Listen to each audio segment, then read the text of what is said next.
need flags for this video because it would make sense, but I don't have any flags. Well, I'm sure there's an American flag on a stick buried somewhere in our garage, but I really don't want to dig it out.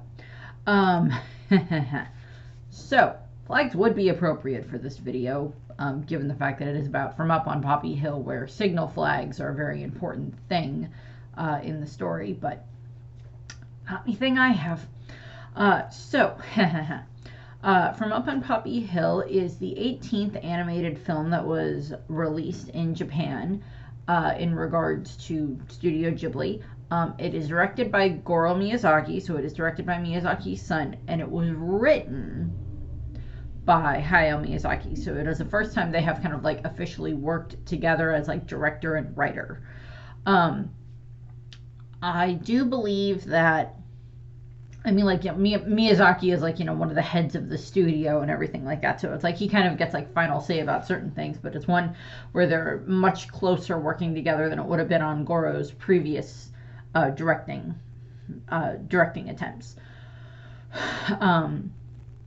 and such. So, and something I hadn't realized until when I was doing the research for this, or maybe I had known, but I just hadn't really considered it, is that From Up on Poppy Hill, which came out in 2011, and it is actually based off of a serialized manga from 1980 that was illustrated by, I'm going to butcher the person's name and I apologize, sorry, where it was illustrated by Chizuru Takahashi, and it was written by Tetsuro Sayama, and it is set just like the movie in 1963 Yokohama, Japan.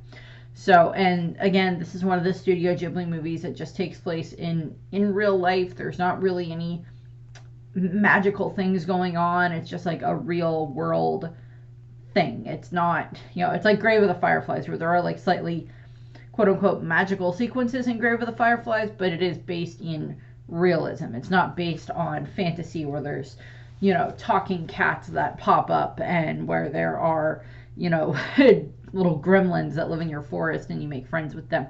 From Up on Poppy Hill is a very realistic look at the world, and it's a very realistic look at teenagers and their emotions and everything like that. So, so in that regard, going into the movie, so as I said, the movie takes place in Yokohama, Japan in 1963. It is just before the 1964 Summer Olympics, which is one of the, kind of, background driving factors of the movie. The two main characters of the story are a girl whose name is Umi Mitsuzaki, and she is, so the setup that they have is that her and her younger sister and brother live with their grandmother in their grandmother's boarding house. And their mother is currently off in America studying to become a doctor, and their father has passed away. That is a part of the movie, and I'll get to that later. And Umi is this very responsible girl who's like in her second year of, I think she's supposed to be in her second year of high school. I'm not sure. I don't think we ever get an exact age on her. But she is very responsible. She gets up early so she can make sure that she has like breakfast made for everyone by the time they get up. She does a lot of the cleaning of the house. She does dishes and laundry and everything like that before she goes to school. She helps take care of their boarders, and they have several boarders that live in their house. One of them is a woman who's currently working at a hospital and becoming a doctor and everything like that. Another one is an artist who lives in the house. The artist is fun. And then there's another one who's just kind of, I don't remember if we ever find out exactly what she does, but she's just, possibly studying at college or something like that. And these are all just different boarders that live in their house alongside Umi and her grandmother and her younger brother and younger sister and brother. And so the movie starts with us kind of like just seeing this interaction within them and this banter back and forth and everything like that, in regards to just seeing them all interact with each other, which is just kind of nice. Um, and so we get to see that, and while we're also seeing this, we're also seeing this kind of flip side of this other character whose name is Shun.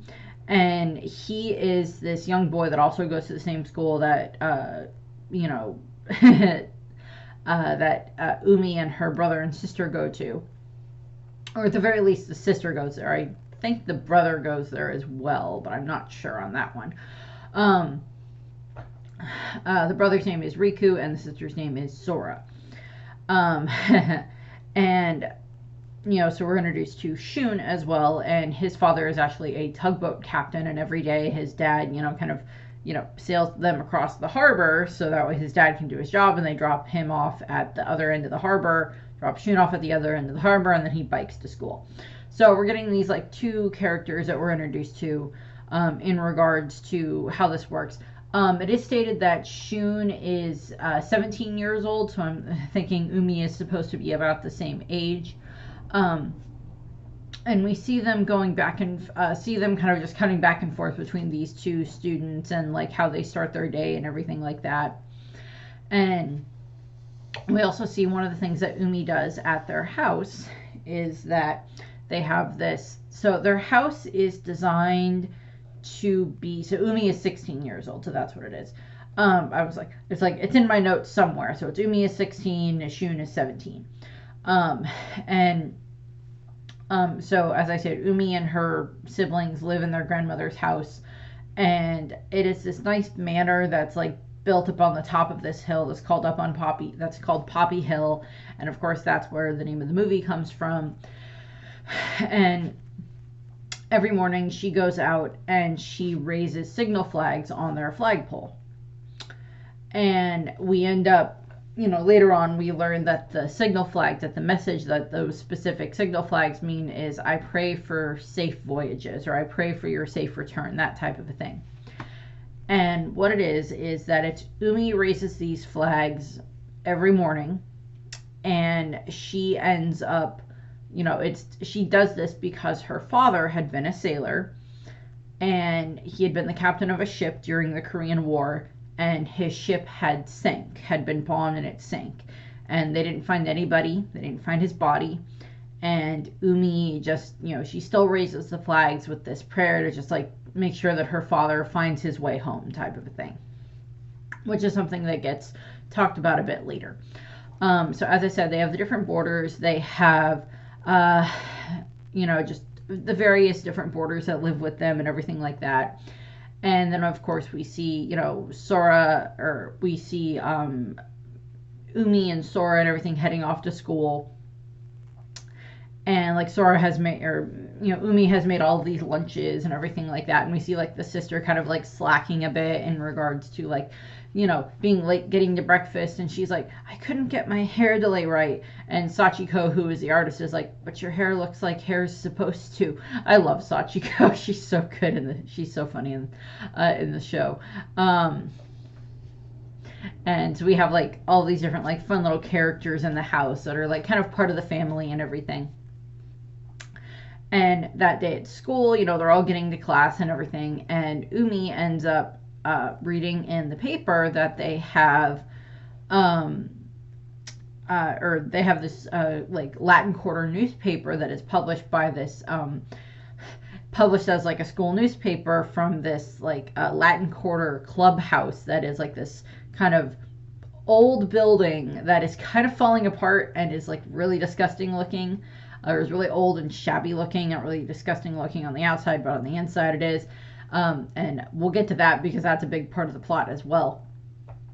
And we see that someone in the newspaper has like seen her signal flags, and they're like writing in the newspaper a little poem of, fair girl, why do you send your thoughts to the sky?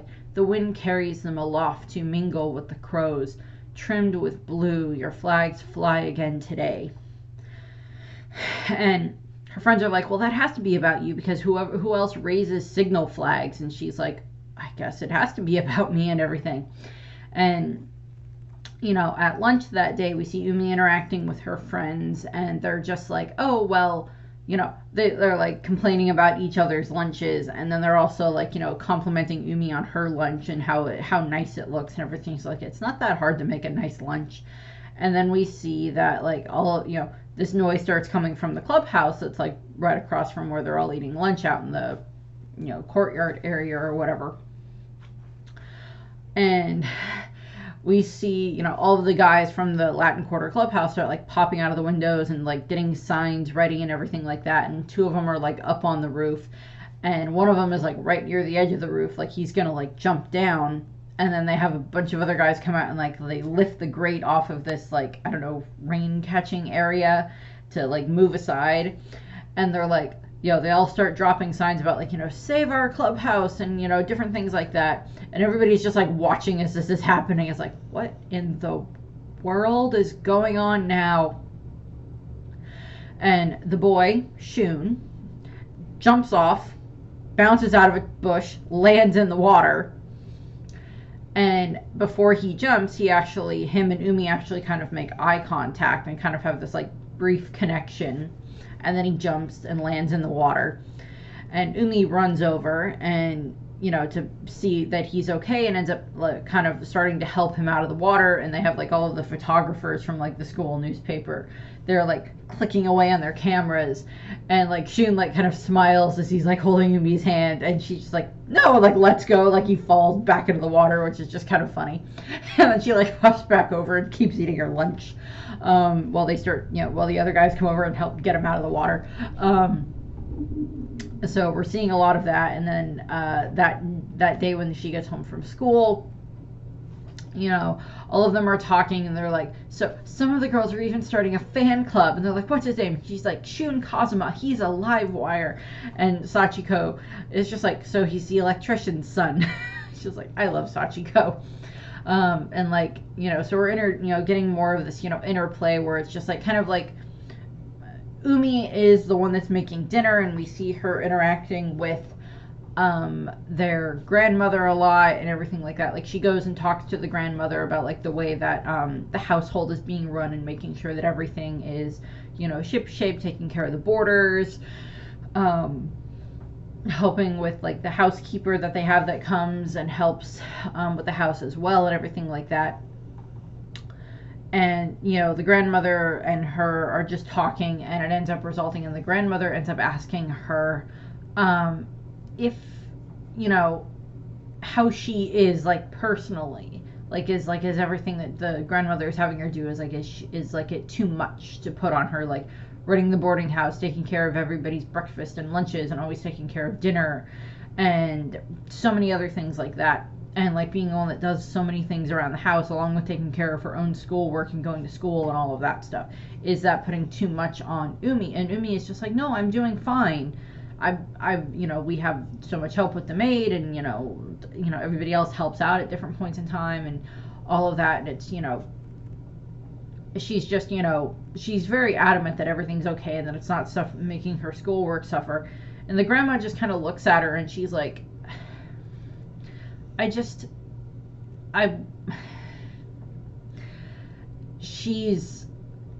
grandmother is trying to figure out how to phrase this.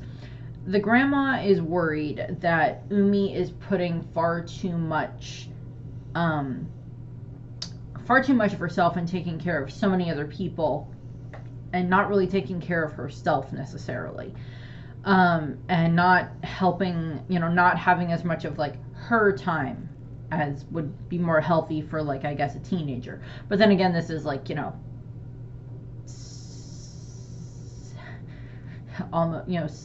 50 some years ago when this would be happening, in comparison to like nowadays, and all of that, where Umi is like the eldest child, and she's this is what she's supposed to do. She's supposed to take care of the family and everything like that. And she's grateful to her grandmother for letting all of them, letting her and her siblings and her mom live there and everything like that, after her father died and everything. So we get to see a whole bunch of that as they're as they're talking. And like the grandma's just like, it makes me sad seeing you raise those flags every single day. and that there's not really an answer for the flags and everything. And so Umi is, Umi understands where her grandma comes from, but she is coming from, but she's also just like very focused on trying to do as good as she can at school and as good as she can as like taking care of everything around the house. And so we're seeing a bunch of that in interaction there and everything like that. And the grandma is not a harsh woman by any means. She's a bit more on the traditional side in regards to how she dresses, in regards to how people tend to like interact with her, but she is not like this harsh woman who is like, no, you must take care of all of this and everything like that. She's not that type of person. And so we get, more interactions with the boarders. And then the next day after school, Sora reveals, the younger sister reveals that she bought a picture of Shun for like 30 yen, which I do not know the conversion rate of yen to dollars, given the time frame, but I'm assuming it's not very much. And Umi is just like, well, that's a waste of money of the picture of Shun. And Sora's like, I don't care. I think he's cute, and I want to go to the Latin Quarter Clubhouse to get his autographs. Will you come with me? And Umi's like, no. And then Sora just like begs her into doing it until she agrees. And they get to the clubhouse, and while they're at the clubhouse, they're like looking at the clubhouse overall, and they're just like, they really like their signs. As you're like looking over the clubhouse, and they're like, okay then. And while they're on their way inside, so we get to see all of these different clubs that are within the clubhouse. So first off, they have outside of the clubhouse, they have like the astronomy club, and they're like using a telescope to like look up at the sun and see sunspots, and they're like drawing that, and they're like very baffled by the fact that there are girls in there, that there are girls that have showed up at the clubhouse. And like the girls go inside, and they end up, the inside of this place is absolutely filthy. And part of me is just like, is this a reference back to Hell's Castle, with the fact that like inside of Hell's Castle, as cool as the place looks, on the inside it is just disgustingly dirty. And I'm like, is this supposed to be a reference to the fact that neither Hayao Miyazaki or Goro Miyazaki are very clean, or is it just a thing that like, oh, boys are messy and the girls are the ones that are the clean ones? I'm like, is this a stereotype thing, or is it just funny? Or is it somewhere in the middle? But like they make their way through, like what are their, like they talk to one of the guys, and they're like, so where's the Latin Quarter publishing thing? And he's like, oh, it's in the same room as the archaeological room. Just listen, third floor and on your left. Just listen for the sounds of like smug pretentiousness. And they're like, okay. And they start making their way through the clubhouse. And as they're going through, we get to see all these different clubs in the background. Like we see like the literature club, where there's like these guys like doing speeches and everything like that, going back and forth. And we get to see the radio club, where they're like on like a ham radio, like trying, or not quite a ham radio, but like a radio where they're trying to like call all over the world and see who can like answer it. They're like talking to people from like America and everything like that. And they come across the philosophy guy, the philosophy club guy, who is this kind of big, tall, dorky guy who is just like, trying to get them to, get them to, talk philosophy and everything with him. And he's just like being very funny. He's very passionate about philosophy, which is just hilarious. And then of course, like they have the chemistry club that like has an explosion that happened, and the girls leave the philosophy guy. They end up, it's like the place is a pigsty. There's stuff all over the floors, and the walls and the ceilings are just covered in dust and cobwebs.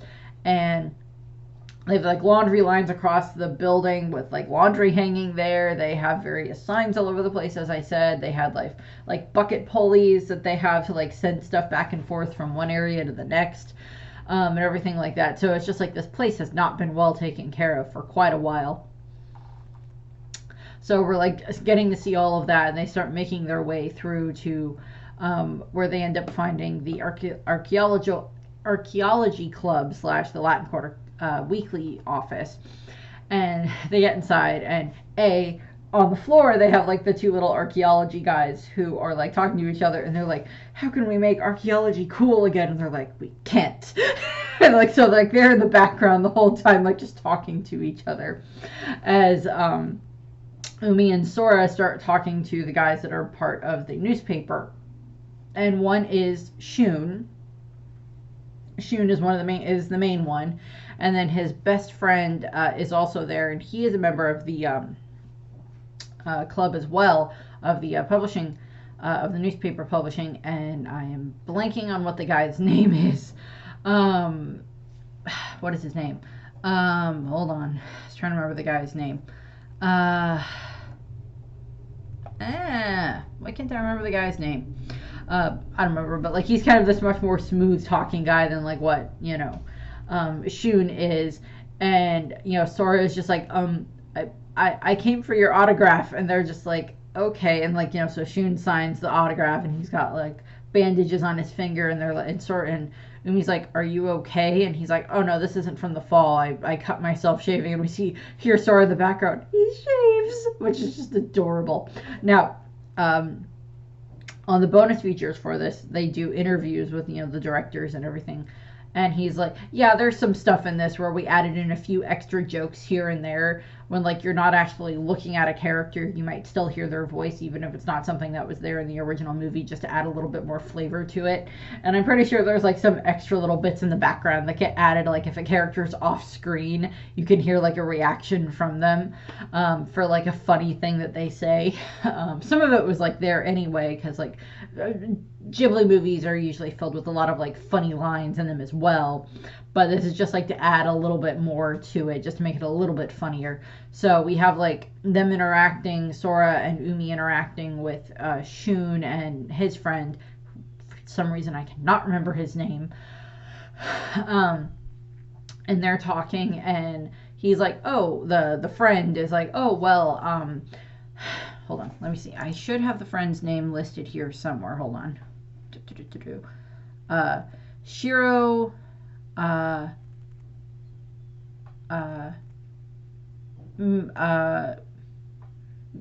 Mizunuma. Sorry, I'm like, how do you pronounce that? Mizunuma. Mizunuma is the friend. Sorry, don't know why I couldn't remember that.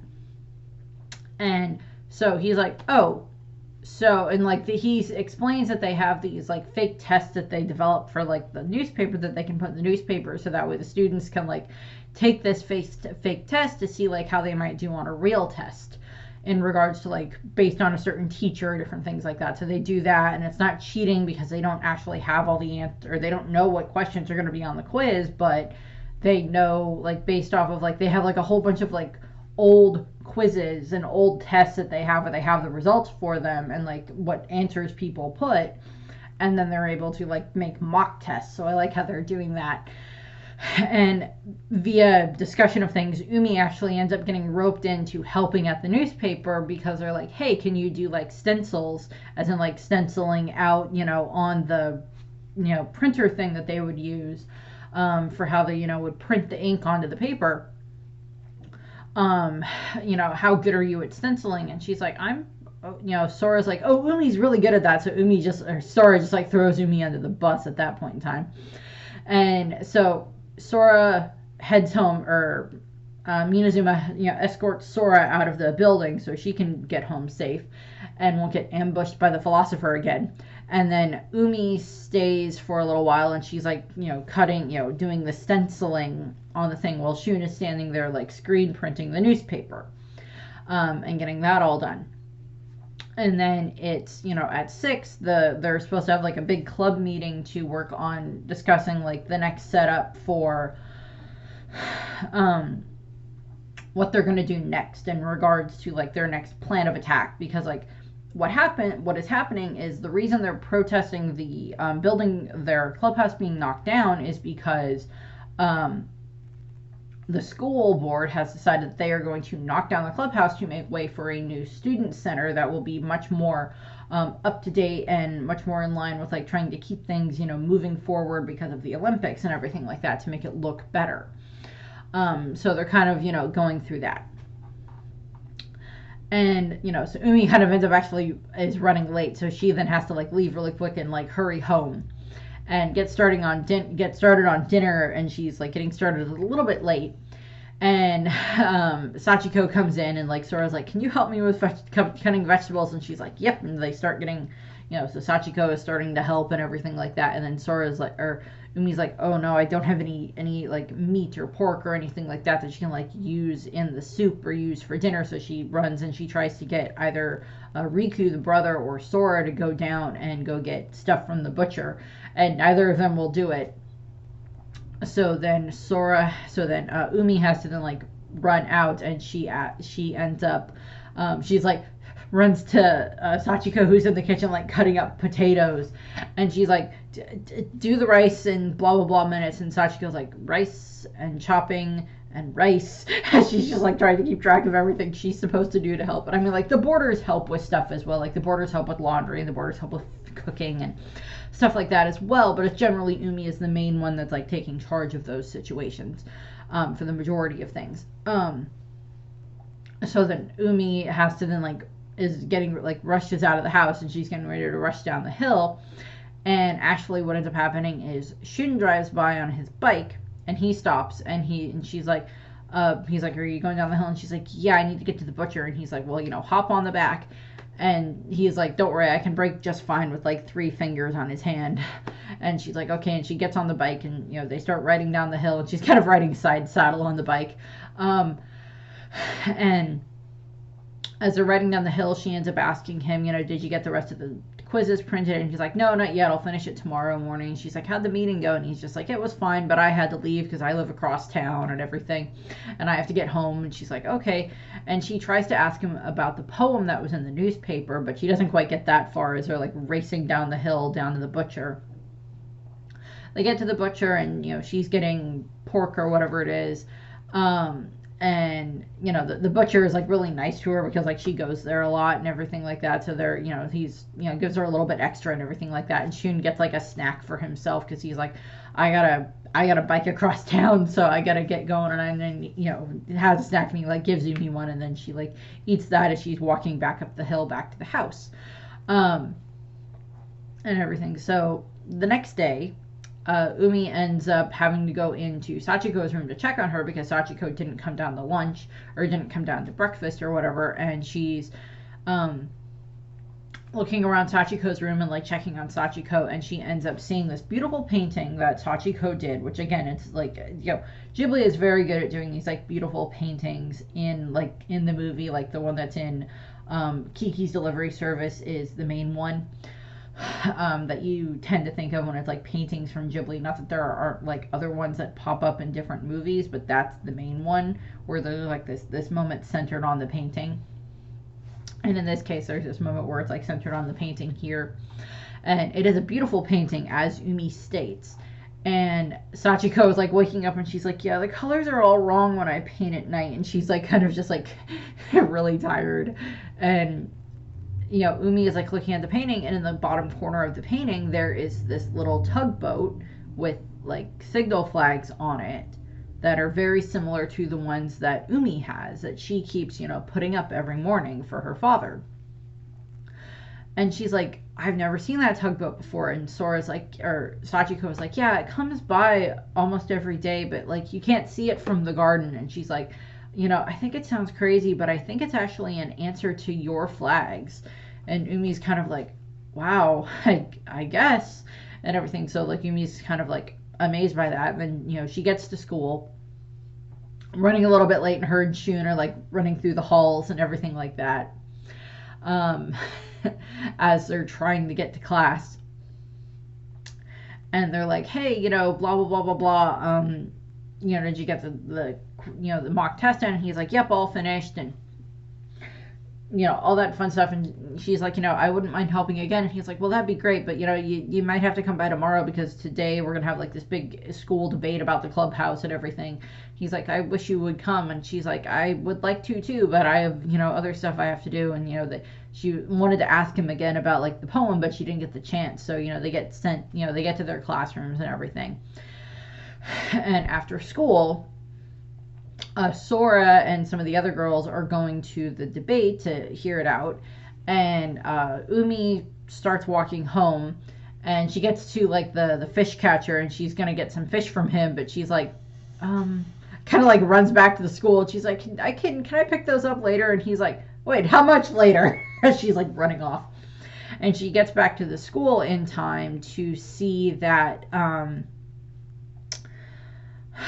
to see this, debate that's going on in like the auditorium at the school. And they have like a guy up on stage. It's like, who's like,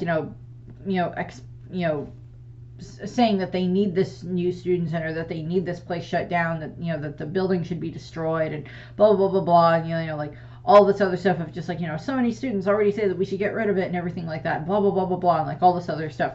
And Shun just like stands up in the middle of the crowd and has like his feet up on the on the seats and everything like that, and is like laughing slightly maniacally, and it's just like, ha ha ha ha, you've already decided everything for us, and you've closed your opinions off to everything, and blah blah blah, and you're just, and like the others are like shouting at each other, and one of them's like, you're just like the old men that run this country, old and it's like something and enamored with the new and everything like that. It's just like, she was like, you can't tear down history. It's like, we can't have, we can't move forward into the future without first knowing our history and knowing our past and everything like that. And that kind of like resonates a bit with Umi, and like Shun like makes his way up on stage by like jumping over parts of the crowd to get up on stage, and they're having, and eventually it just evolves into this shouting match, and almost a fighting match in all honesty, where the two groups end up like fighting each other in the middle, like the ones that are pro having the Latin Quarter, and the ones that are against it are just like arguing with each other, like fighting each other in the middle of the auditorium. And while this is happening, one of the other kids runs in from the back and like waves at waves at the friend, and at, why do I keep having a problem remembering his name? Minazuma waves at Minazuma, and Minazuma just like walks to the center of the stage, perfectly calm, walks to the center of the stage, and then like that kind of gets everybody's attention, and then he starts singing, which I think what he's singing is supposed to be like a very popular song of the time that sounds a bit like a romantic song, and he starts singing that, and like eventually the rest, like it kind of like makes everybody stop fighting, and they all just start singing along as well. And it happens where it's like just in time where they like the fighting kind of stops as like the principal and one of the other teachers walks in, is like looking at them all singing together, including like all the girls and everybody else that's there for the debate. And they're all just like singing, and then the principal and such leave, and then it's just like, okay, then that's one way of doing it. That's one way of preventing fights, stopping a fight dead. That just reminds me of Minazuma doing that, because Minazuma is very just calm, collected individual, very smart and very suave in regards to how he speaks. Guy's got riz, I guess would be the way of putting it. Shun's kind of got riz too in that regard, but to use a more modern term, I guess.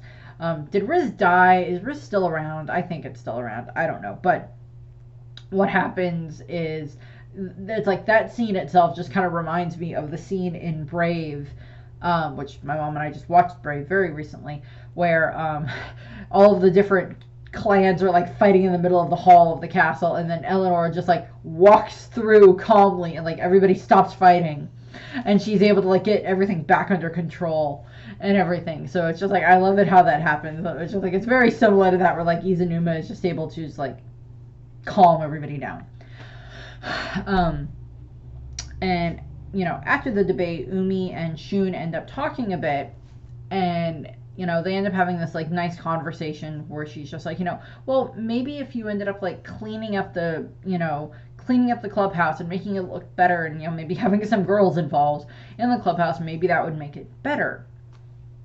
And they're like, well, that might be a good and everything. If you clean up the building and restore it to its former glory, that might be a good way of like, showing the school and showing the student body as a whole what it can be and everything.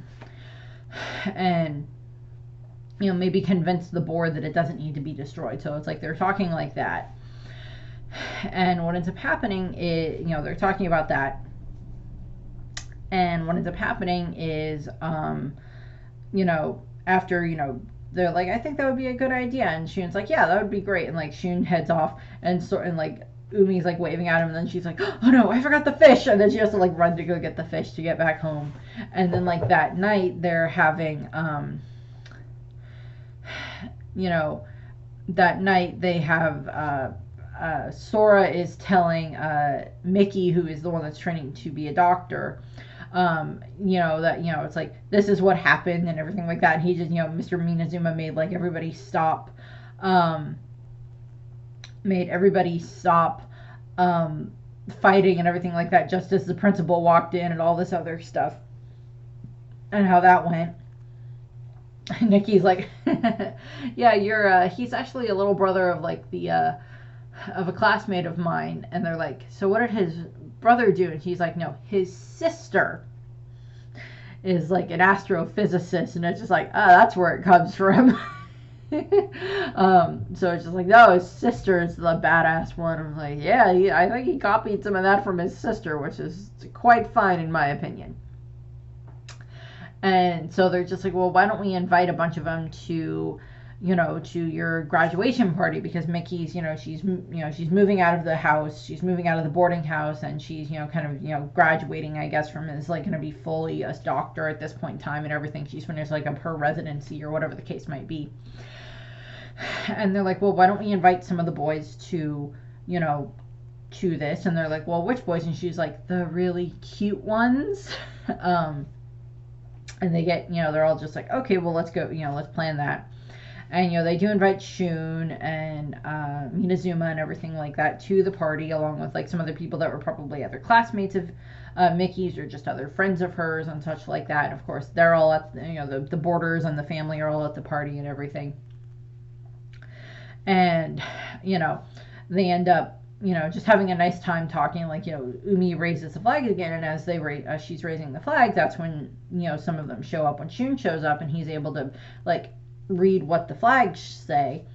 And she's like, yeah, that's right. And, Minazuma's like, I didn't know you could read signal flags. So it's just like, that's just kind of a fun thing. I'm like, well, I mean, his dad is a sailor. His dad is a tugboat driver, so it would make sense that he would be able to read signal flags if his dad, taught him that, or if he had an interest in learning it. And we have it where, like, the table is kind of divided in half. We have, like, the guys on one side and the girls on the other. And while they're all eating and everything and talking, like, the guys on one end are, like, discussing, it's like saving the Latin Quarterly, the clubhouse and everything like that, and being like, well, what are we going to do? And, like, how can we save this? And blah, blah, blah, blah, blah. And, like, so they're discussing that with, like, Shun and Minazuma and everything. And then on this end, a bunch of the women and, like, the grandma are, like, talking to Mickey. And she's like, I know it makes me sound old-fashioned, but why don't you just get married and start a practice right here? And she's like, no. And, it's like, so they're having, like, that fun conversation there. And while this is happening, we have Sachiko and Riku, who's the younger brother, are just, like, sitting there just, like, scarfing down a bunch of the food and, like, switching trays around so they can get more food and everything like that. So they have, like, that's going on there, which is just really funny, just seeing Sachiko pile up on this food. And, like, Umi's bringing out more food and taking in plates and everything like that. And they have, like, the maid inside who's, like, helping with stuff as well. And then Umi takes Shun on, like, a tour of the house, and she explains that this house was built at the turn of the century and everything there's this, like, cat carving there that she's like, this was done by, like, my great-grandfather, and, everything. And she takes him onto this, like, little balcony area that overlooks the garden where they can see the flagpole. And she's like, this is where she tells him about her father. She's like, my parents got married even without my grandparents' permission, without my mother's parents' permission. They kind of eloped. And, she's, like, explaining this backstory where it's like, her parents eloped because her mother's parents wouldn't approve. And, her father was a sailor and her mother was studying to become a doctor and everything. And, Umi and, her father taught her how to do the signal flags, so that way when he was off at sea on his, voyages, as he was part of the military. As I said, it was during the Korean War that some of this stuff happened. So her father was on a military supply ship in the Civil War. Not the Civil War.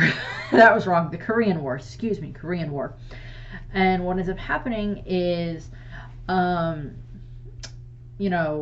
ends up, they end up having, she explains it, and one day while his ship was out, there ended up being, there was an attack, and, the ship went down and, my father was never found and everything like that. It's like, at the place where we lived before, I would raise the flags every day until a ship came in to harbor. And then I would raise them again when he would leave and keep them there every day. And when we moved here, when my grandparents had us move here after my father died, I couldn't stop crying because there was no place to raise the flags. So my grandfather actually built me that flagpole and set it up there so that way I could raise the flags. And now I do that every morning. So it's, it's a way of like helping him find his way back home. And so we're having that conversation where like Umi's explaining that to Shun. And which I'm like, okay, the fact that her grandfather, who initially did not approve of the marriage between her mother and father, between Umi's mother and father, built her the flagpole, means that hopefully after a little while, maybe they got on a much better term. Maybe they saw that, he was good for Umi's mother and everything like that he would take good care of her and everything along those lines. So I kind of like that idea too, that maybe they kind of patched some of that up there with with Umi's grandparents, that like her parents and her grandparents were able to patch things up a bit before Umi's father died, before their father died. And such. So I just kind of like to think that. And then they got moved into the grandmother's house, and that's where they've been living, and they go into the doctor's office room there, where she explains, this was my grandfather's office, and now it's kind of just become my mother's study, and like it's supposed to be implied that her grandfather has passed away subsequently, because we've never seen the grandfather throughout the movie beyond a picture. And while they're looking around the study and everything like that is set up to be a doctor's office, Shun sees these pictures that are framed on like a pin board, and he's like, is this your family? And she's like, yep. And he's like, is this your father? And he points at one of the pictures of like a laughing man, and Umi's like, no, that's my grandfather. And she points at another one and says, no, this is my father. And Shun just kind of has like this, we see Shun just kind of get like this bewildered look on his face. And she explains, this is my father, Yuichio Sawamura. And she's like, my mother actually kept her last name, and we have her last name. Matsuzuki, I believe is what the last name was. And she's like, and she shows him this picture of like his father and of her father and two other sailors. And Shun just seems a little bit more bewildered by this again. And, and so Shun is just kind of thrown off by a lot of this. After he leaves the party and goes home, he, pulls out the same picture that is, is Umi's father, and and is the same exact picture. And they're like, oh boy. And like, my dad had not seen this movie yet, or it had been a very long time since he'd watched it, if he has seen it, when I was watching it with him for the review. And he's like, so do they have the same father? And I'm like, I'm not spoiling it, you'll just have to watch. And so we have that. And what ends up happening is the next day at school, they have it that like all of the girls show up, and or like not all the girls, but like a bunch of the girls show up, and they're going to start working on cleaning up the clubhouse. And they're just like, okay, like there's just like a force of nature going through the clubhouse, and like the guys in the clubhouse are helping too and everything like that. And it's just, it's like, we get rid of anything that's old and broken, we get rid of stuff that we don't need anymore, we get rid of stuff that even if it has sentimental value, it doesn't matter. If it's not necessary, we throw it out and everything like that. And that's what they're working on going through and doing. And like they're all cleaning and scrubbing and mopping and dusting and everything like that all over the place, cleaning out stuff, and all that fun stuff. And we cut to where we have Shun and Umi are working in like the newspaper room, and they're getting down all of these different tests that they have that are all these old tests that Minazumi uses to make the mock tests. And like there's so many of them, And Umi finds one that's actually Mickey's test from when she was in school, and she got like 100% on it, which is pretty cool. And so she's like really happy about that. Nowadays, if that had been the case, if she'd found that, she would have just like taken a picture of it on her phone and like sent it to like Nikki and being or Mickey and be like, "Hey, look what I found," type of a thing. That regards, that would have been kind of fun. That would be fun if that was like that happened today. It's like I found this and I got 100% on this test, and it was like really freaking hard when I was in school, and it's just like, yep, good for you. And Shun kind of comes down and he's like very interested in that, and then he realizes like how close they physically are, and he like kind of abruptly comes up with a reason to like leave the room and like leave Umi with like someone else to help her with stuff.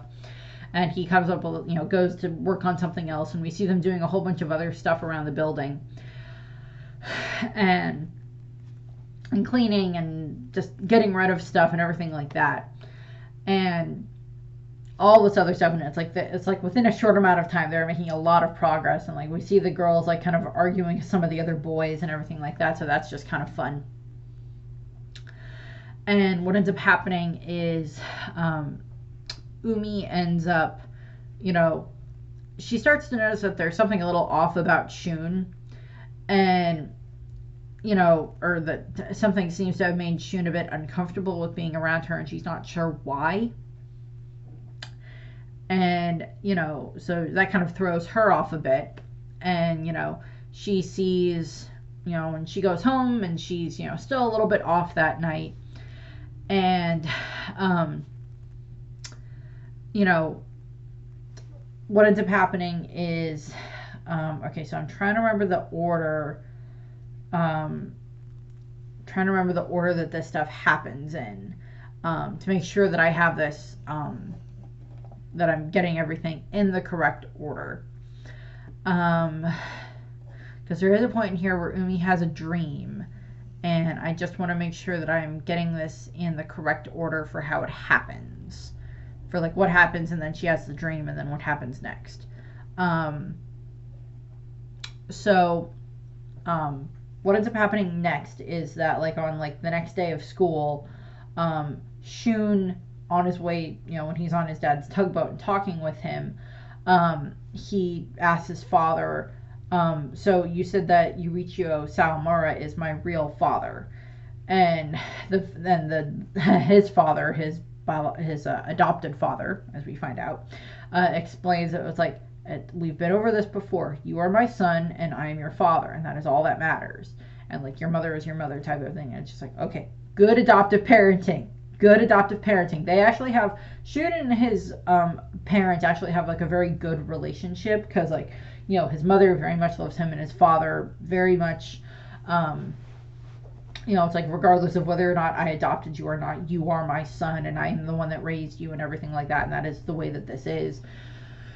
And I love you even though you're not biologically mine. It's like that type of a good, good adoptive parenting setup there. So I like that. I've seen a lot of different like versions of like adoptive parents. But I've adopted cousins on both sides of my family, and both of them are, all the ones who were adopted are like welcomed into the family just the same. And by technicality, because my sister is from my dad's first marriage, my mom's side of the family kind of just like adopted her in anyway. It's like didn't matter. It didn't matter that you're not biologically related. You're still ours. You're still family, and my sister is still treated as family no matter what. I mean, my mom did legally adopt her as well when she was like 16, but still. So it's like a good, healthy adoption, a good, healthy family setup that they have here. And, his father ends up explaining that, okay, so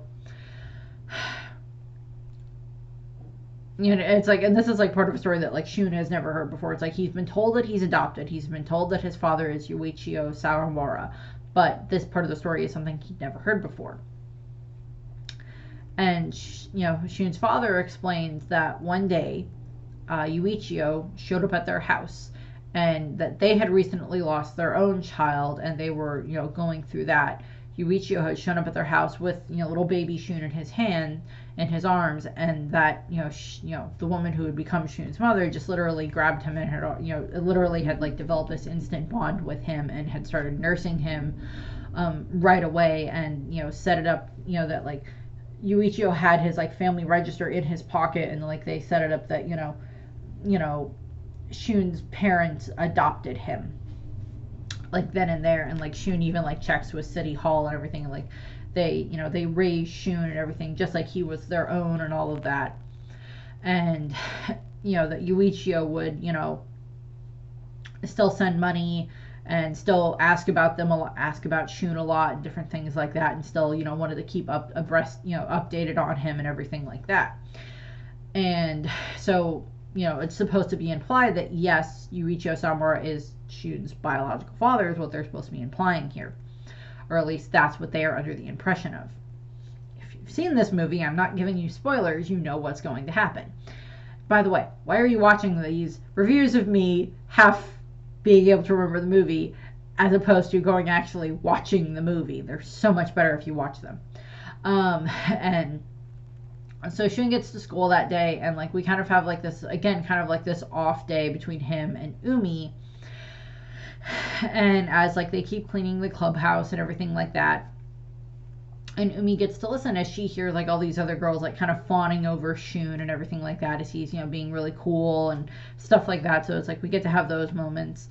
And when they're leaving school, it's raining, and Umi ends up confronting Shun, and she's like, did I do something wrong? Did I do something to make you mad?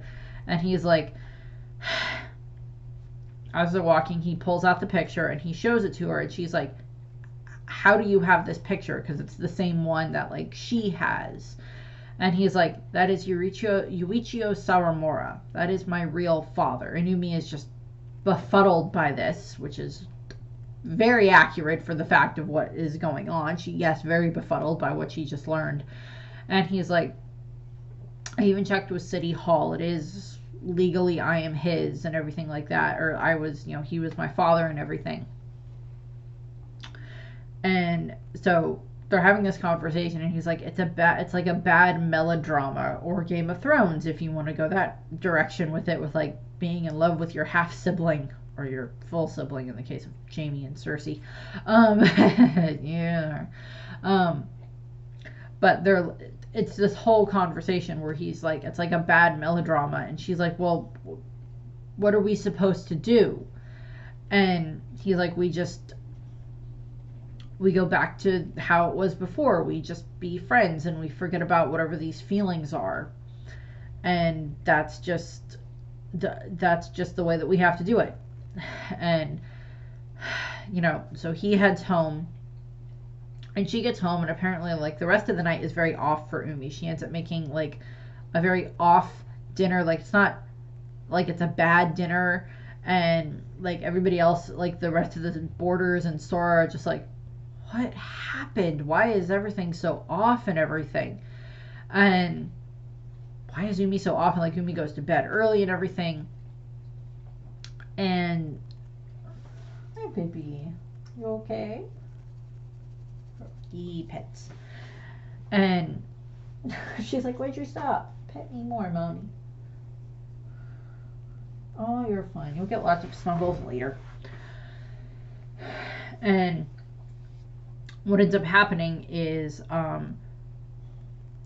night, Umi has a dream where it kind of starts off with, her being a little girl, and of course, getting the news that, her father's ship's not coming back and that he's not coming back and everything.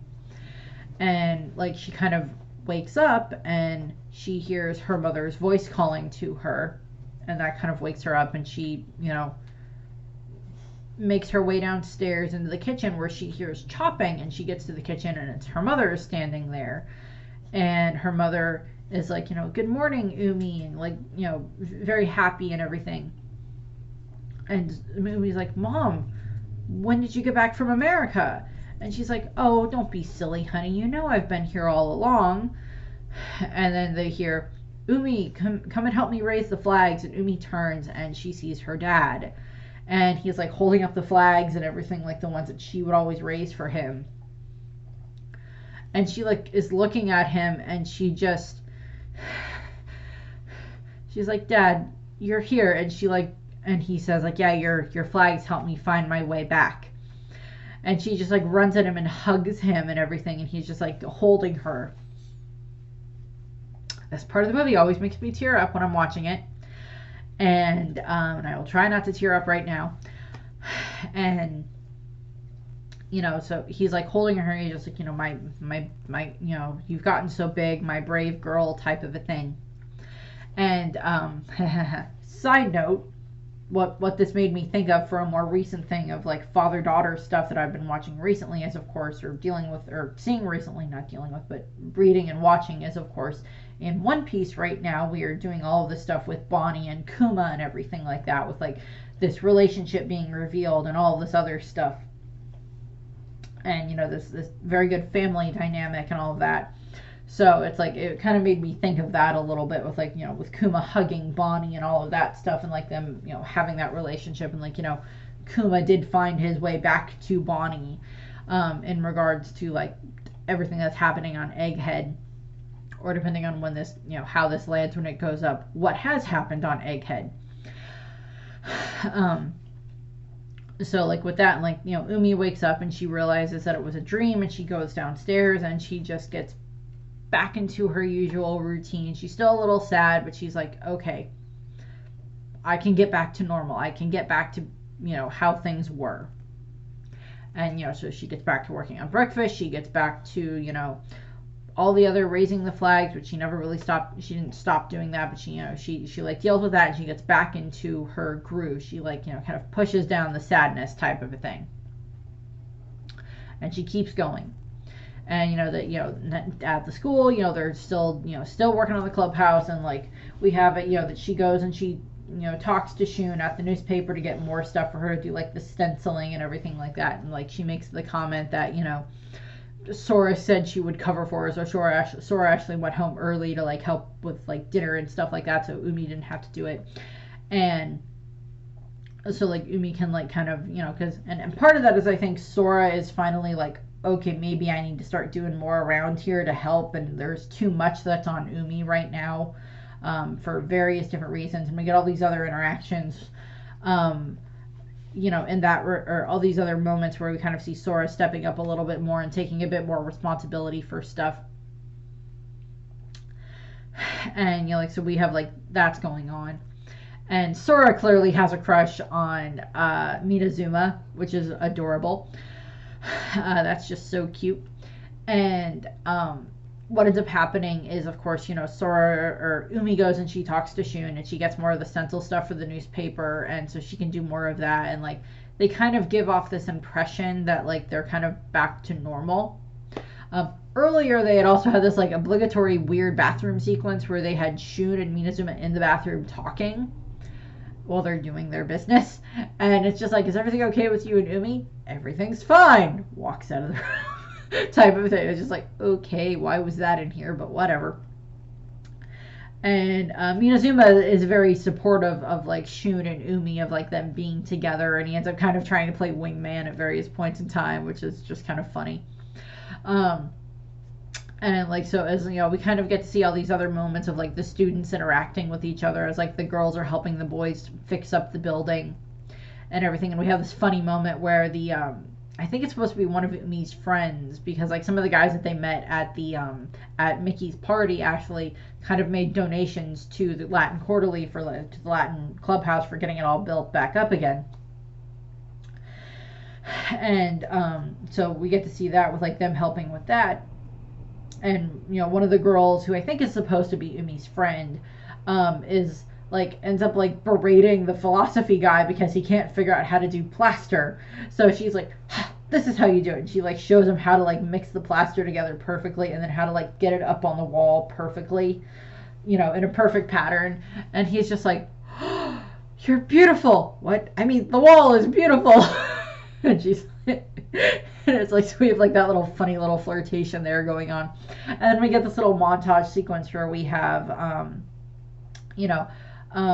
Shun printing up the Latin Quarterly stuff, where it's just like Latin Quarterly Reborn, and Latin more girls like this, and more people want this, and more people want to support the school, the clubhouse, and everything like that. And it's like all this, like, showing the progress of the clubhouse, of like all of them, like the getting it repainted and getting stuff redone and fixed and getting it spruced up and everything like that, and seeing the different students interact with each other in that regard. And so we get to see some of that, which is kind of nice. And then we cut to, like, it's like the day, one of the days where they're like, a lot of it's all finished up, and they're actually able to get the clock on the top of the building working again, and that kind of like sends up this ringing sound, or chiming sound across the schoolyard, which actually gets like everybody's attention. Other students who are not involved in this, the teachers of the school, other students, are all stopping and looking up at this is happening, and like all of the Latin Quarterly ones, and the girls are all like cheering and everything like that. So we have that going on there. And Inazuma shows up and he explains that, okay, the school board has already decided to tear the building down. And they're like, but they can't do that. They haven't even seen it. And they're like, okay, well, we need to make a direct appeal to like the chairman of the board. And there's like, but we can't. He's on like a big he's like the head of a big company in Tokyo. We can't just go and see him. And they're like, well, we have to at least try. And they're like, okay. And he's like, well, only if our goddess of good luck, Umi, comes with us, because he keeps referring to Umi as their goddess of good luck. And they, so they're like, okay. Until they're the next day they're gonna like skip school. Shun and Minazuma and Umi are gonna like skip school to like go to Tokyo, to go to where the chairman of the board is. And they make their way there. And they get their way to Tokyo, and they get to the building, and like they're at the reception desk, and they're like, I was like, well, no, we're students from this academy, and we need to speak to him. And no, we know we don't have an appointment, but blah blah blah blah blah. And the guy on the phone that's like calling up to the office where, like, I guess the guy's secretary is, are just like, yeah, no, it's 3 teenagers. No, they don't look like radicals. Which is just kind of funny. And they're like, okay. And they're like, okay, well, sign in, and then you're going to take the elevator up to the 3rd floor, and then you're going to have to wait. And it's just like, I can't guarantee you're going to get a meeting, but you can go and wait. And they do that, and he's like, and make an appointment next time. And, they get up there, and they talk to, like, the secretary for the guy that's in charge of, like, the school board, and who's, like, the chairman. And they're like, she's like, it's very unlikely you're going to get to see him, but why didn't you make a reservation or make an appointment? They're like, to be honest, ma'am, we didn't think we'd get one. I was just like, fair enough. And she's like, well, you probably won't be successful, but you can at least sit and wait as long as you don't get in anybody's way. And we see them, they all sit, and they all, the 3 of them sit and wait, and they're being as polite as possible, as like they see all these other people going back and forth, and, going to and from different meetings and everything like that. And one of them, they have like these group of business guys walking by, and they're like, talking about like baseball, and like one of them was like, yeah, the one guy has scored a lot of goals. And it's like, goals? Have you ever seen baseball? Bear in mind, baseball is actually very big in Japan. It's a very popular sport in Japan, to the point where we see it referenced multiple times throughout the movie. And eventually they are actually given an audience, or given a meeting with the chairman, and they go inside, and they end up speaking with him. And he's like, so why aren't you in school dinner? It's like, we escaped. And he's like, oh yeah, I used to do that a lot. And he's like, well, may I ask why you're here? And it's just like, you're here about that clubhouse, aren't you? And they're like, yes, we've done a lot of work on it, and we've really made it a lot better and everything like that. And he like asks Umi what's going on, and he's like, Umi makes a comment. She's like, my friends, or no, what is it? It's he kind of ends up zeroing in on Umi a little bit, and he asks her like what her father did, and this is where we get like a more detailed thing of like what happened. About, my father was a sailor, he was a captain of the ship, and like we get to kind of see a little bit more of like what happened. And a little bit more of a flashback as to what happened. And the chairman kind of seems to connect with that, I guess. Connect with them, or connects with Umi, and he's like, okay, I'll come, you know, and I'll come and see what you've done. It's like, I'll arrange everything with your teachers. You guys just have to be, the rest is up to you for like showing me the clubhouse and showing me how good everything is done. And they're like, okay, because like he goes over to his phone and he picks it up and he's like, what's tomorrow look like? No, that's in the afternoon. Move that to the next day. Okay, I can be there. So it's just like, okay, it's just like on the words of one 16-year-old girl. There we go. And after that, they end up, the kids are like really happy. The three of them are happy, and Minazuma is just like, I told my mom I'd go visit my uncle, so he just goes off, and that like just leaves Shun and Umi alone. Again, he's trying to push them together. Bear in mind, Minazuma does not know that there is this implication that Shun and Umi are half siblings. There is not that implication there that he knows about that. He doesn't know. If he did know, he wouldn't be doing this. He wouldn't be trying to like push them together or anything like that. I think he would back off, but Shun doesn't want to make that like public knowledge. And Minazuma is just like, I guess he just ships them. He likes them as a couple, and he thinks that they would be very good for each other, and he has seen that they are very good for each other. So Umi and Shun make their way back to Yokohama, and as they're like walking along, the port, just talking and everything like that at night, they're like, well, what have you thought about doing and everything? And she's like, well, I've kind of thought that maybe I want to become a doctor, like my mom and everything. And he's like, oh, well, I think you'd be very good at that. And they're like, so talking about like what their future plans are for like after school and all of that stuff, for like after high school. And then we have this moment where they're waiting for like the trolley to show up, and they're talking, and she's like,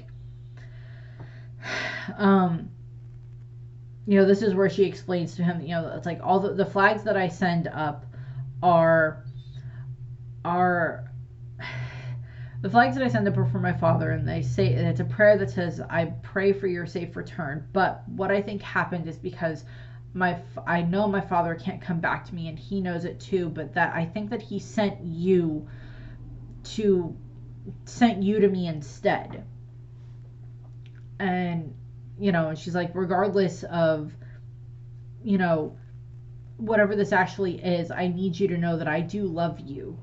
And he's like, and I love you too. And we have like that very good moment there where they are like confessing their love, but they're also aware of the fact that it's just like they can't just dive in and go for it and actually be a couple and be in love, because there's the connotations there that as far as they're aware at this point in time that they could be half siblings. And as much as in ancient times that might have been a little bit less of a weird thing to have, being in a relationship with, nowadays that's really not a good thing to have in a relationship.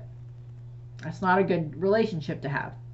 So she gets on the trolley and heads home, and when she gets there, she finds out that her mother has actually returned from America, and she is just so overjoyed to see her mother. And just so happy and everything. Like the mom is like so happy to see all of her kids, and the boarders that are her friends, and like Sachiko and Riku are like sitting on the couch chowing out on a bunch of like beef jerky and everything like that. So they're just like sitting down chowing down on that, which is adorable.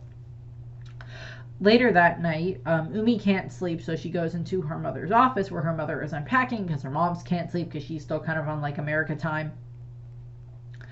And they end up talking, and Umi ends up explaining that, so I made a friend, his name is Shun, whatever the last name is, I don't remember. And the mom just kind of has this look on her face where she has this realization, and she's like, and he came here for Mickey's going away party, and I showed him the picture of Dad, and he had that exact same look on his face. And the mom ends up explaining, Umi's mother ends up explaining that, she's like very calmly explaining this, well, when your father and I first got married, your grandparents, my parents, didn't approve of the marriage, so we ended up living in like this small apartment and everything. And I was pregnant with you, and I was studying to become a doctor. And one day your father came home and he had a baby with him. And what had happened was, and we get to see the flashback where she's like, Yuichio, whose baby is that? And he's like, he's Tachibana's boy. He died on a repatriation ship, and his wife just died giving birth to the baby, and all the rest of his family were killed at it was either Nagasaki or Hiroshima, whichever one. And and I won't let this baby go to an orphanage. I won't let that happen. Because like it's supposed to be that, because there's three men that we keep seeing in this picture. One is Yuichio, one is Tachibana, and then the other one is a guy that we're going to meet very shortly. And what ends up happening is, in the flashback, it's revealed that the mom says that your father had legally adopted a baby without even asking me.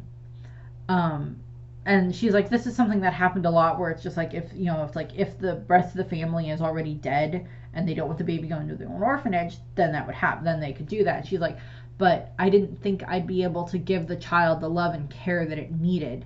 So your father took it to one of his friends who had recently lost a baby, and then they adopted the baby, and they adopted Shun. And that's, how Shun got to his parents. And so we're getting that explanation there. And Umi is just like, you don't think for a moment that Shun could possibly be Dad's, could you? And the mom's like, it never crossed my mind.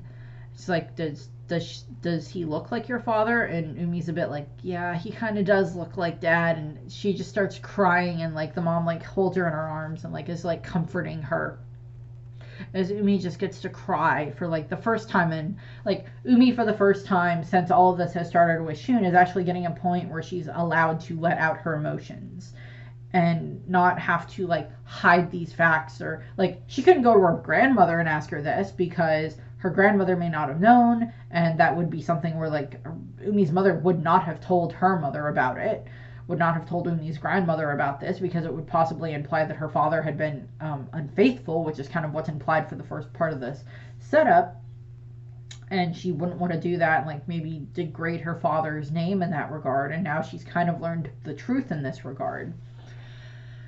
And so they're able to have this conversation and everything, and she just like gets to cry in her mother's arms as her mom is just holding her and comforting her and everything like that.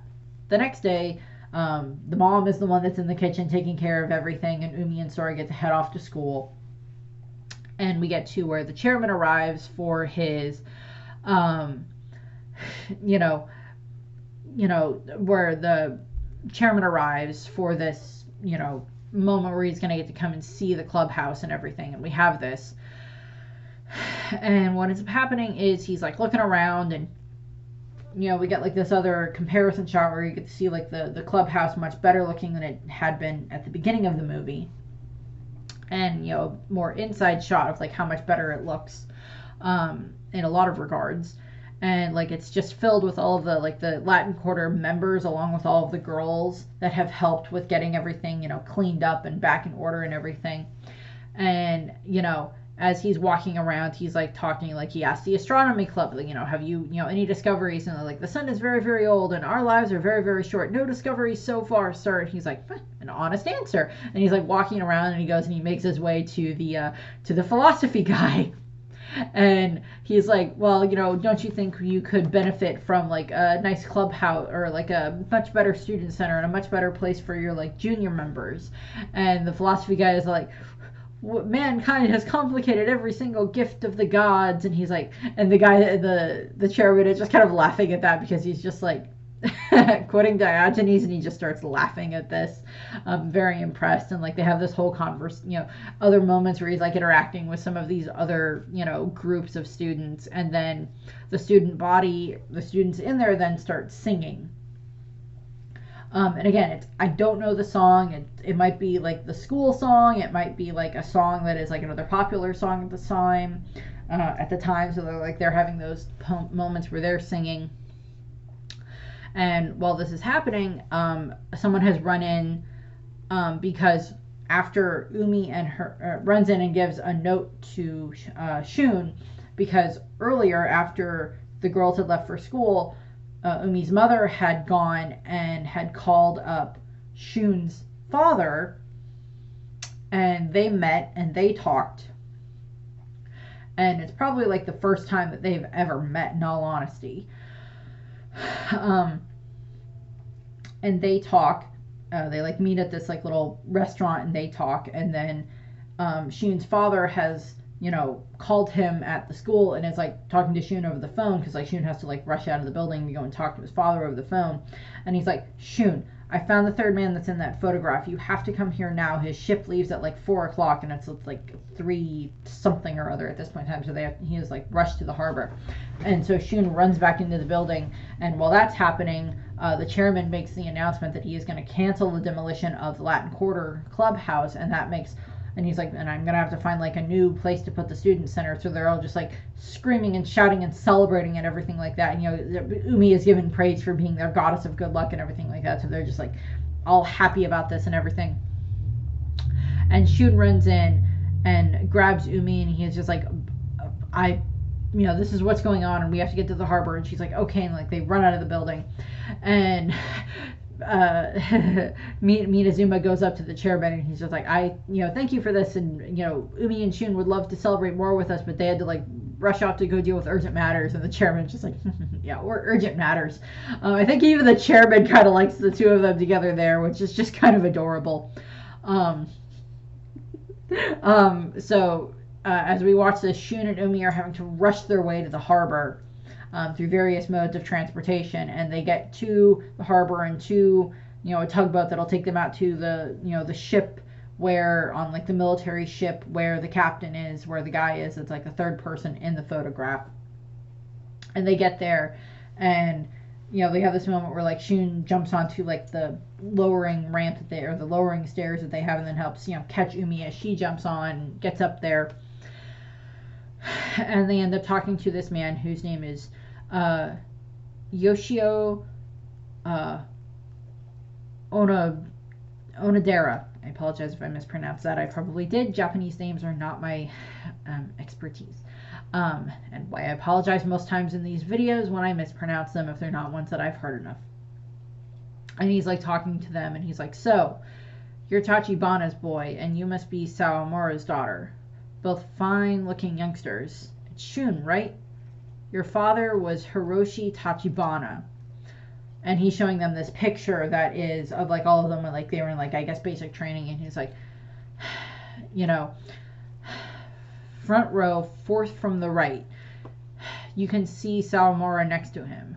We three were close friends. And this is where we get like the little flashback where we see them taking the picture, because he shows them the picture that's the three of them as well. And they're like, we're finally getting to see like this moment where it's like this picture has just been this big thing throughout the course of the movie. And we have it that, he's giving them this backstory that like, your fathers were like the best friends I ever had and everything. And we have this funny bit where it's like in the flashback where they're posing for the picture, they're like, so who should be in the middle? And it's just like Sawamura, because he's our fearless leader. And he's like, if I'm the leader, we're in trouble. So there's like a little banter back and forth that we get to see, like that little friendship there. And they're, so we get to see the flashback and see how the picture was taken. And he's giving them this, background about their fathers. And he's just like, they were the best friends a man ever had, and I miss him every day. I think about him every day. And it's like supposed to be this confirmation that like, no, the two of you are not related and everything. So it's like basically what the implication is that Umi's mother and Shun's father, they talked and like, okay, well, we have to find the last person that's in this picture, and they figure out who it is, and they're like, well, the names are written on the pictures, so that's not a problem. And they're like, okay, and they go to the ship, and they end up finding him, and he's like, he happens to be here, so we have to get the kids here as soon as possible, and that's what happens. So the kids get to talk to him, so Umi and Shun get to talk with him, and they're able to get this closure that they needed. And like, the last voice that we hear in the movie is the third man in the picture, is him telling them about their fathers and how wonderful of friends their fathers were to him and everything. And they, the kid, Umi and Shun then get on Shun's dad's tugboat, and like they're sailing away from the ship, as like the sun is setting and everything, and like they're happy, and they finally get to have closure with this. So they're actually able to determine that no, we're not biologically related, so it's fine if we actually get to be in a relationship. And they get to have they get to have this relationship. They can be together now. So it's this nice bit. And we have this moment where they're like on the boat, and like Shun looks back at his dad, and his dad just kind of smiles at him, and then Shun just like looks away, which is just kind of adorable. Or it's just like the dad ships them too, which is so funny. So we have that moment there, and and the last bit of the movie is we cut to where Umi will go out still every day, and she still raises the flags as part of her routine and everything. But now it's not just for her father, it's for Shun's biological father, and it's also so they can find their way home, and it's also so that way the third guy in the picture, that they just both met, Yoshio, can find his way back as well. And I kind of like head canon, and I don't know if this is anything that's explained more in the manga or not, is my own head canon is that like maybe he actually comes and develops a relationship with the two of them so they can actually learn more about their fathers, and so that way Sora and Riku can learn more about their father as well, and have this actually have this relationship with them so they can all like hear more and learn more and everything like that, and have this connection with their past in this regard, because a good chunk of the movie story is like having a connection to your past, is being able to have this connection that it's like it's like, as Shun said, it's like, how can you move forward into the future if you don't know the past that lies behind you? It's like you can't get to where you are now without having gone through everything you've gone through already, whether that be as a person, whether that be as a family, whether that be as a country, that like everything you've done is still there, and that has made you who or what you are today, whether that be good choices or bad choices, whether that be mistakes, whether that be successes, whether that be wars, whether that be good things you've done, different things like that. And that's supposed to be what it's talking about, is like it's about moving forward but not forgetting where you've come from, and that beauty is still found in the past, and that those connections from the past are still very important. It's just something where you need to be able to make sure that you are remembering your past and remembering where you come from. I've gone into Lion King when they have Simba in the cloud, or Mufasa in the clouds talking to Simba, remember who you are, type of a thing. Brenda's like, okay, are you almost done? Eyes demand pets. I just gotta do cast and then we're all finished. Just let me do cast. Okay, so in regards to the cast of the movie, so Shun Kazuma is voiced by Anton Yelchin, who, if you've seen the Star Trek movies that are with Chris Pine and such, he is in them. Anton Yelchin is in them as, I don't remember his name. He's supposed to be the Russian one. That's the one that's in charge of the ship's steering and everything like that. He's in those. He's also been in several other movies. He was in a movie with Robert Downey Jr. Where he was like, Robert Downey Jr. was the principal of his school and he was a student at the school. Unfortunately, Anton Yelchin has passed away. And then Umi is voiced by Sarah Bolger, who I really don't know anything else that she's been in. Shun's adopted father, Akio Kazuma, is voiced by Chris Noth, who is Mr. Big in Sex and the City, and he's been in a bunch of other movies as well. Hana Mitazuki is the grandmother, and she is voiced by Eddie Meerman. Let's see. Mickey, who is a doctor in training that was at the boarding house, is voiced by Gillian Anderson, who also I believe voiced Moro in not Spirited Away, in Princess Mononoke. One of Umi's friends is voiced by Emily Osmond, who is of course from Hannah Montana and several of her own things. Played like Miley's friend in Hannah Montana. Yes, I'm a Miley fan. Get over it. The brother is voiced by two different actors, Raymond Achoka and Alex Wolff. I don't know why he's voiced by two different ones. I'm assuming in the process of recording the movies, one of their voices broke, so they couldn't do that young of a voice anymore. Umi's mother, Ryoko Matazuki, is voiced by Jamie Lee Curtis, which makes my mom very happy. Because my mom loves Jamie Lee Curtis, and of course this is not going to be the only anime thing she's connected to, because of course Jamie Lee Curtis will hopefully be playing Dr. Kureha in One Piece Season 2 when we get to that. I hope so. They have Sachiko, who is the painter that is their boarder, is voiced by Audrey Plaza, so she gets all these great lines in the movie, which is really good. Christina Hendricks is in this as well.